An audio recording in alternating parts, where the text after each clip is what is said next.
하루 3분의 말씀 묵상을 통해 당신의 삶의 기적을 체험하세요. 믿음의 사대를 세우는 성경 암송 72구절. 그리스도를 전파함, 선행으로 구원받지 못함. 디도서 3장 5절. 우리를 구원하시되 우리가 행한 바 의로운 행위로 말미암지 아니하고 오직 그의 긍휼하심을 따라 중생의 씻음과 성령의 새롭게 하심으로 하셨나니.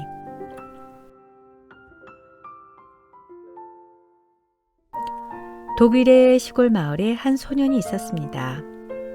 소년은 어려서부터 교회에는 다녔지만 술주정꾼인 아버지의 영향으로 말썽꾸러기였고 교도소에 끌려다니는 비행 청소년이었습니다. 어느 날 그는 아버지 몰래 돈을 훔쳐 가출하여 방탕한 생활을 했습니다. 여관비가 모자라 도망치다 잡혀서 유치장 신세를 지게 되었는데 그때 그의 나이는 16세였습니다. 도대체 나는 기독교이면서도 왜 이런 나쁜 짓만 하고 다닐까? 그는 자신을 자책하며 남몰래 괴로워하였습니다. 그러나 한번 시작한 거짓말, 도둑질, 도박, 욕설 등 나쁜 것인 줄 알면서도 빠져나올 수가 없었습니다. 이때 한 목사님이 그에게 말했습니다. 나쁜 버릇을 하루아침에 고칠 수는 없단다.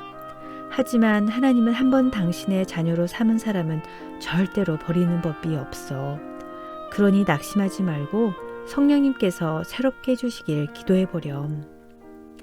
이렇게 나쁜 자신도 하나님이 절대 버리시지 않는다니 그는 소망의 이 말씀을 붙잡고 예수 그리스도를 영접하고 새 사람으로 변화되었습니다. 그는 나쁜 행동을 하나씩 고치기 위해 애썼고 새벽 4시에 일어나 열심히 공부하고 틈만 나면 조용한 시간에 자신의 신앙생활과 앞날의 일을 깊이 생각하게 되었습니다. 그는 1824년 19살이 되던 해 할레대학교에 입학하였습니다. 할레대학교는 경건주의 운동이 시작된 곳이었고 많은 젊은이들이 학생 복음 운동을 통해 은혜 받고 세계로 나가는 뜨거운 곳이었습니다. 그는 영국으로 건너가 목사 안수를 받고 브리스톨이란 지역으로 갔습니다. 그런데 그곳에 도착하자마자 콜레라가 도시 전역을 휩쓸고 지나갔습니다. 브리스톨은 가난과 무지로 허덕였습니다. 먹지 못하는 육체의 고통과 배우지 못하는 정신적인 고통으로 신음하는 브리스톨을 위해 그는 고아원을 세웠습니다. 학교를 세우면 공부만 가르치면 되지만 고아원은 먹이고 입히고 재우고 공부도 가르쳐야 하므로 많은 물질이 필요한데 어디서 그 물질을 얻느냐며 사람들은 반대했습니다. 그는 자신의 필요를 채워줄 이는 사람이 아니라 전적으로 하나님 아버지 한 분이심을 믿고 하나님 이외에는 어느 누구에게도 도움을 기대하지 않았습니다.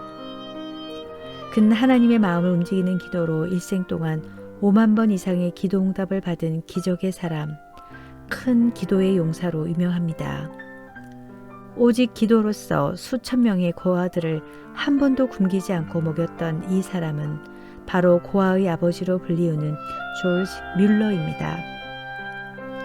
비행소년도 그 어떤 죄인도 예수님을 믿으면 구원을 받을 수 있습니다.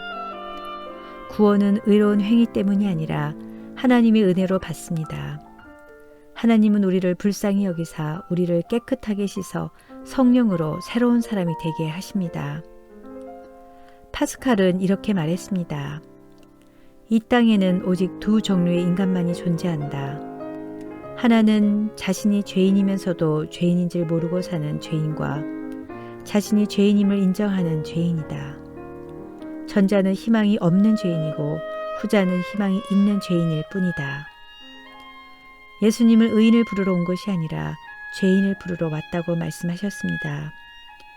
사람들은 이런 질문을 합니다. 예수 믿는 사람이지만 생활이 엉망진창인 사람이 있고 반면에 교회는 다니지 않지만 착한 사람들도 있습니다. 그런데 교회에 다닌다는 이유만으로 엉망진창으로 사는 사람은 구원해 주시고 착하지만 교회에 안 다니는 사람은 구원하시지 않는다면 그게 무슨 공평한 하나님인가요? 상대적으로 다른 사람하고 비교할 때 자신이 좀 더 고상하고 깨끗하게 느껴질지도 모릅니다. 그러나 하나님의 불꽃 같은 눈앞에서 우리 모두는 죄인입니다. 하나님이 보시기에 선한 사람은 아무도 없습니다. 선한 사람만 구원받는다면 우리 중 아무도 구원받을 수 없을 것입니다. 올림픽 수영선수와 수영을 전혀 못하는 사람이 바다에 빠졌다면 누가 살아남을까요? 구명 헬리콥터가 그들 위에 나타나 생명줄을 내렸을 때 그 생명줄을 붙잡는 사람이 구조될 것입니다.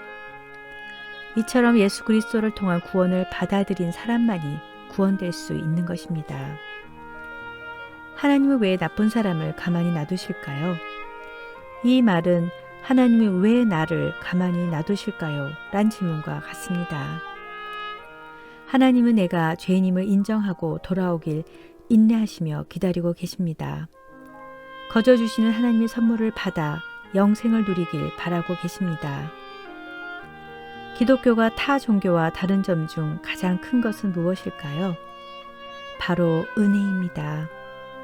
타 종교는 구원을 얻기 위해 선한 일을 하라고 합니다. 구원받을 자격을 갖추라고 합니다. 그러나 기독교에서는 구원의 대가로 우리에게 아무것도 요구하지 않습니다. 세상에는 공짜가 없습니다. 세상에서의 공짜는 사기이거나 함정이거나 뼈아픈 대가를 요구합니다.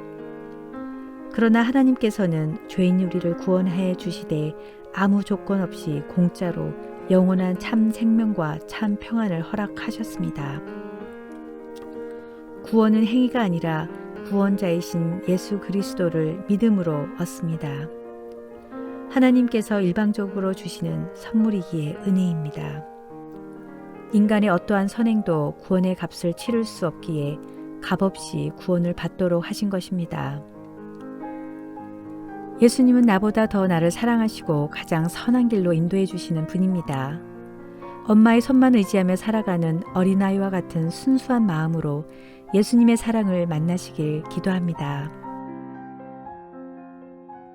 거룩하신 하나님 아버지, 허물과 죄로 영원히 죽을 수밖에 없는 저를 구원하시기 위해 독생자 예수 그리스도를 보내주시고 예수님을 통해 하나님 아버지의 영광을 보게 하시니 감사드립니다. 값없이 선물로 주신 이 구원의 은혜를 겸손으로 감사하게 받고 그 감사함으로 주님이 기뻐하는 삶을 살게 하소서.